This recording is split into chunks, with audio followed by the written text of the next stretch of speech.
अस्सलाम वालेकुम everyone, welcome to my channel. मेरे ख्वाब और इसकी इस्लामिक ताबीर।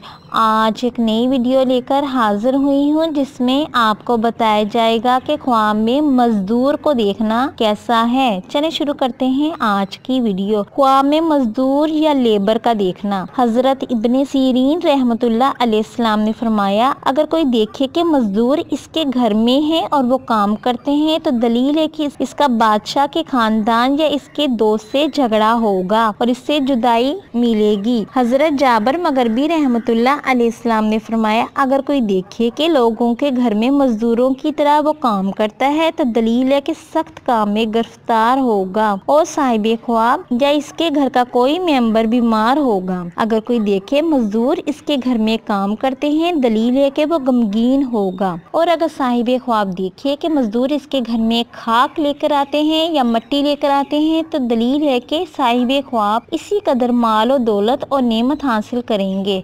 और इसके खिलाफ देखे यानी खाक को अपने घर से निकालते हुए देखे तो ये नुकसान दौलत में कमी की अलामत समझा जाता है। उम्मीद करती हूँ कि अल्लाह तबारक ताला आपका ख्वाब आपके हक में बेहतर करे और उम्मीद करती हूँ कि आपको ये वीडियो अच्छी लगी होगी तो इस वीडियो को लाइक शेयर एंड सब्सक्राइब करें। अगर कोई सवाल करना हो इस वीडियो के मतलब या किसी भी ख्वाब की कोई भी ताबीर मालूम करना चाहते हैं तो नीचे कमेंट्स में कर सकते हैं। Thanks for watching and supporting video. Allah Hafiz.